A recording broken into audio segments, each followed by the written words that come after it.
Assalamualaikum warahmatullahi wabarakatuh. Kembali lagi bersama saya Pratama Fitri Syadidah. Kali ini saya akan membahas bab 2 himpunan untuk kelas 7. Sebelumnya, jangan lupa klik subscribe dan tanda lonceng agar kalian bisa mendapatkan notifikasi apabila ada video terbaru dari channel ini. Pembahasan pertama kita adalah tentang konsep himpunan, terutama yang ada dalam kehidupan sehari-hari. Kalian bisa lihat, ini adalah salah satu contoh tempat parkir, di mana yang diparkirkan adalah beberapa sepeda. Nah, di sini biasanya dalam kehidupan kita sehari-hari, para juru parkir itu mengelompokkan kendaraan-kendaraan yang mereka parkir itu berdasarkan jenisnya. Misalkan ini kendaraan sepeda roda 2, atau nanti juga ada kelompok sepeda motor. Kemudian nanti ada yang parkir mobil juga dikelompokkan tersendiri. Nah, ini adalah salah satu contoh konsep himpunan dalam kehidupan sehari-hari kita. Kumpulan-kumpulan kendaraan ini yang masing-masing didefinisikan, misalkan kumpulan sepeda roda 2, kumpulan sepeda motor roda 2, kumpulan mobil, dan sebagainya. Ini adalah bentuk dari penerapan konsep himpunan. Nah, pengertiannya sendiri, himpunan itu adalah sekumpulan objek atau benda yang terdefinisi dengan jelas. Penulisannya biasanya nama himpunannya berupa huruf kapital A, misalkan, kemudian ada tanda sama dengan, dan isinya di dalam kurung kurawal ini adalah anggota-anggotanya. Tergantung apa yang dibahas atau kumpulan apa yang diminta. Terus kemudian ada misalkan sekumpulan buah enak. Nah, di sini ini adalah merupakan penjabaran dari definisi yang kurang jelas, karena sekumpulan buah enak untuk satu orang dengan orang yang lain akan memberikan jawaban yang berbeda, karena enak itu bersifat relatif. Kemudian kumpulan hewan lucu, begitu juga dengan kalimat ini. Antara satu orang dengan orang yang lain akan memberikan penilaian yang berbeda pada satu hewan yang sama.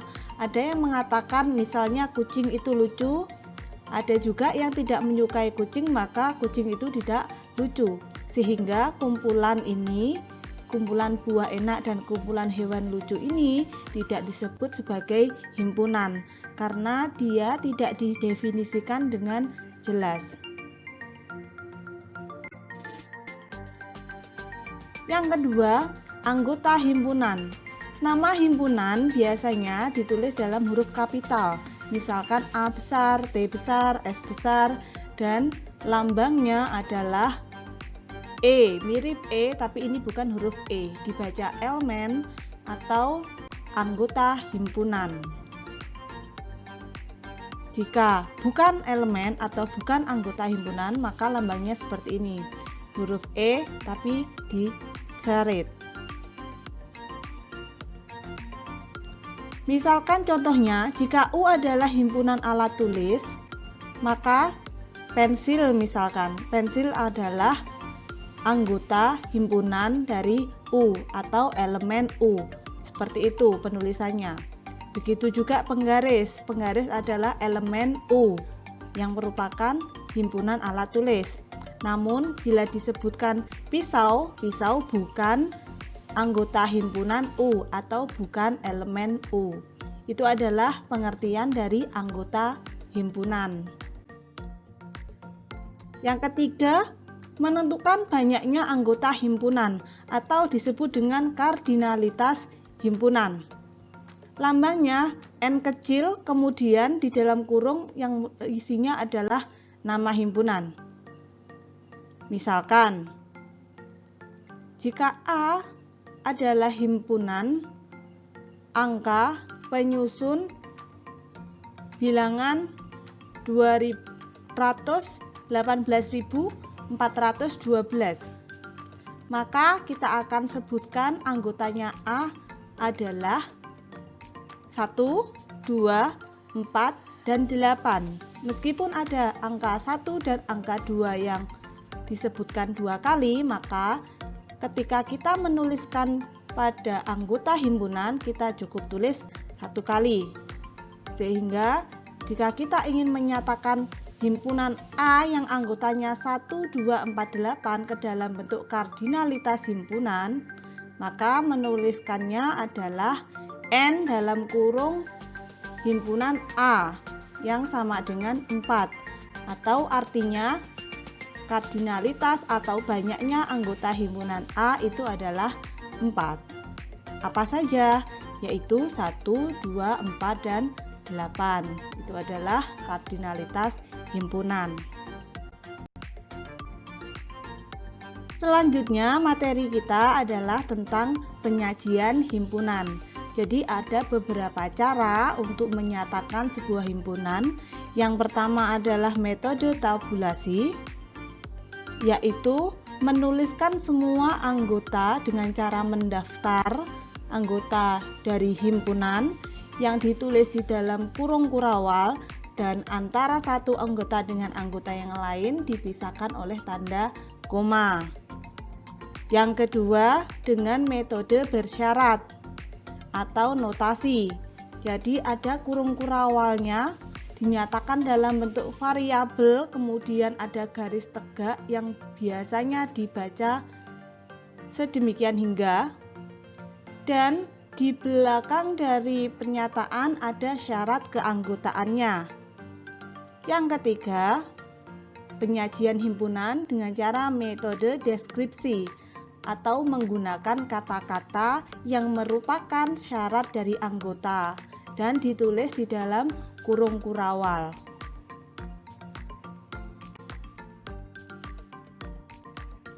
Contoh yang pertama untuk metode tabulasi, yaitu menyatakan dengan cara mendaftar anggotanya. C sama dengan himpunan yang anggotanya 0, 1, 2, 3, dan 4. Ini adalah mendaftar atau menuliskan anggota himpunan C yang merupakan 0, 1, 2, 3, dan 4. Dengan himpunan yang sama, C, namun penyajiannya metode bersyarat yang merupakan penyajian dengan cara notasi pembentuk himpunan. Kita tulis contohnya C sama dengan himpunan X sedemikian hingga, jadi garis tegak ini dibaca sedemikian hingga X kurang dari 5, di mana X bilangan cacah.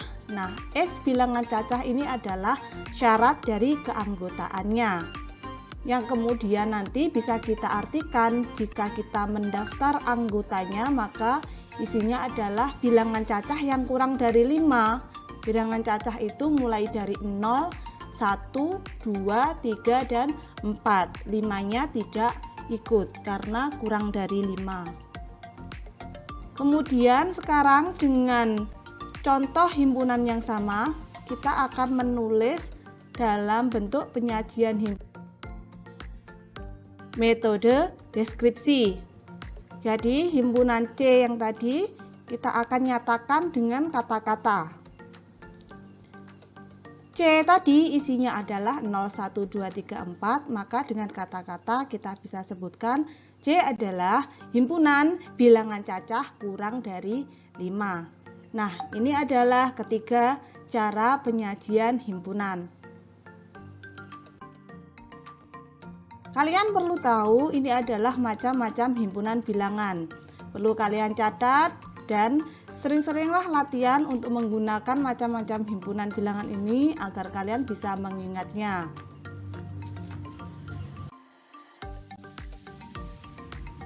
Materi selanjutnya jenis himpunan berdasarkan banyak anggotanya. Jadi ada yang namanya himpunan berhingga, himpunan tak berhingga, dan himpunan kosong. Apa artinya? Akan kita jelaskan. Yang pertama, Jika A adalah himpunan bilangan faktor dari 12, maka bisa kita tulis A adalah himpunan di mana anggotanya adalah 1 yang bisa membagi 12, 2, 3, 4, 6, dan 12 itu sendiri yang merupakan angka bisa membagi 12, sehingga NA atau banyaknya anggota A sama dengan 6 atau kardinalitas A adalah 6.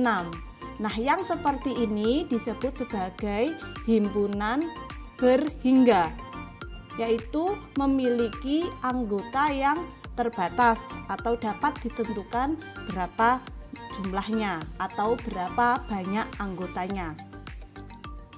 Yang kedua, jika B adalah bilangan kelipatan 5, maka kalau kita mendaftar anggotanya ditulis menjadi B sama dengan 5, 10, 15, 20, 25, 30, 35, dan seterusnya. Kita akan bisa melanjutkan sampai berapapun asalkan tetap kelipatan 5. Nah, bentuk bilangan ini disebut sebagai himpunan tak berhingga, atau jika kita tuliskan terus-menerus anggotanya, maka kita tidak akan bisa berhenti. Itu disebut sebagai bilangan tak berhingga. Yang ketiga, contohnya adalah jika C adalah himpunan bilangan bulat antara 0 dan 1, kalian tahu sendiri antara 0 dan 1 tidak ada bilangan bulat. Yang ada adalah pecahan, entah itu setengah, atau 1/4, atau 3/4. Nah, untuk bilangan bulat tidak ada, karena 0, bilangan bulat setelah 0 adalah 1. Maka C sama dengan kurung kurawal, di dalamnya kosong, dan kurung kurawal ditutup. Ini disebut sebagai himpunan kosong atau dilambangkan dengan C sama dengan bulatan yang digaris seperti ini. Jadi ini adalah contoh-contoh dari yang nomor 1 himpunan berhingga, nomor 2 himpunan tak berhingga, dan nomor 3 himpunan kosong. Jadi himpunan kosong itu bukan himpunan yang anggotanya 0, tapi himpunan yang tidak memiliki anggota. Bedakan itu ya. Materi berikutnya ini adalah istilah-istilah yang ada di dalam himpunan. Jadi ada yang namanya himpunan semesta dan ada yang namanya himpunan komplement. Pengertiannya, untuk himpunan semesta itu adalah himpunan yang mencakup semua anggota yang sedang dibicarakan. Sedangkan untuk himpunan komplement itu adalah himpunan yang bukan anggota himpunan A. Nah, semesta biasanya dilambangkan dengan huruf S, kemudian komplement dilambangkan dengan huruf C yang menjadi pangkat atau apostrof. Jadi untuk A komplement ditulis A pangkat C, itu artinya yang bukan anggota himpunan A, namun ada pada semesta. Saya akan langsung ke contoh, misalkan ada himpunan A yang anggotanya sepeda listrik. Kemudian dari sini kita bisa tarik sebuah semesta atau himpunan semesta. Jadi sepeda dan sepeda listrik itu adalah tentang kendaraan. Jadi himpunan semestanya bisa kita tulis sebagai himpunan kendaraan. Atau mungkin juga bisa semestanya adalah himpunan alat transportasi. Yang penting himpunan semesta ini jika kita kembalikan ke anggota himpunan A, maka anggota himpunan A-nya ada di dalam himpunan S. Sepeda dan sepeda listrik itu ada di sebagai kendaraan, ada juga di sebagai alat transportasi. Sedangkan untuk A komplement atau yang bukan anggota A, contohnya adalah motor, mobil, bus, truk, dan lain-lain. Jadi yang A komplement itu isinya ya alat transportasi, ya kendaraan, namun tidak atau bukan menjadi anggota A. Itu adalah contoh dari himpunan semesta dan himpunan komplement. Nah, himpunan-himpunan seperti ini bisa dinyatakan dalam bentuk diagram. Namanya adalah diagram Venn. Kita bahas lebih lanjut untuk diagram Venn. Jadi diagram Venn itu misalkan di sini ada S atau semesta yang isinya sepeda, sepeda listrik, motor, mobil, bus. Jadi isinya adalah 5 kendaraan ini. Kemudian ada himpunan A yang isinya adalah sepeda dan sepeda listrik saja. Maka kita akan membuat diagram Venn-nya. Yang pertama, himpunan semesta itu dinyatakan dalam bentuk persegi panjang yang diberi tulisan S pada sudut kiri atasnya. Jadi S ini lambang sebagai semesta. Nanti yang ada anggota semesta ditulis di dalam persegi panjang ini. Kemudian himpunan A yang merupakan bagian dari semesta kita tulis juga di dalam persegi panjang ini, namun nyatakan dalam lingkaran. Jadi ada kurva yang merupakan anggota dari himpunan A. Isinya nanti himpunan A. Nah, untuk menuliskan anggota-anggota himpunannya dengan cara diberi noktah atau titik di depan anggota. Misalkan kita akan menulis terlebih dahulu untuk anggota A, yaitu sepeda. Maka kita tulis titik sepeda. Kemudian ada lagi titik sepeda listrik, maksudnya noktah sepeda listrik. Terus kemudian sekarang kita tulis untuk semesta. Semesta ini adalah yang ada di dalam persegi panjang. Kita lihat di atas, semesta ini isinya adalah sepeda. Apakah sepeda sudah ada di dalam persegi panjang? Sudah, jadi sepeda jangan ditulis lagi. Cukup ditulis satu kali, meskipun dia di dalam lingkaran A, namun sepeda sudah di dalam persegi panjang S atau semesta, sehingga tidak perlu ditulis lagi. Sepeda listrik selanjutnya sudah ada juga. Motor belum ada, maka motor perlu ditulis di dalam persegi panjang, yaitu noktah motor. Selanjutnya mobil belum ada, maka ditulis juga noktah mobil. Selanjutnya bus, maka ditulis noktah bus. Ini adalah bentuk dari diagram Venn. Bagaimana jika tidak hanya A himpunannya, ada himpunan B, C, dan D, maka tulis atau digambar dalam bentuk lingkaran-lingkaran yang ada di dalam persegi panjang S. Selama himpunan B, C, dan D itu anggotanya merupakan bagian dari anggota semesta. Ini adalah contoh diagram. Nantinya kita akan bahas lebih lanjut penerapan diagram pada himpunan. Materi berikutnya adalah tentang relasi himpunan. Jadi ada yang namanya himpunan bagian atau subset, ada yang namanya himpunan kuasa. Himpunan bagian atau subset dilambangkan dengan tulisan A seperti huruf C namun bukan C, A subset B atau A himpunan bagian B bacanya.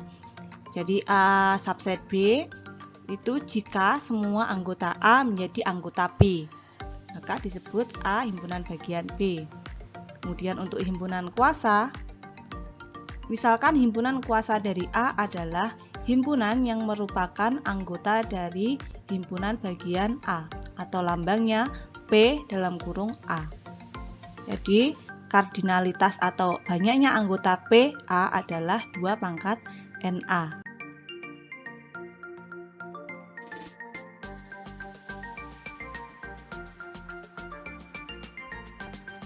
Nah, demikian untuk video kita kali ini. Terima kasih atas perhatiannya dan sampai jumpa di video berikutnya. Assalamualaikum warahmatullahi wabarakatuh.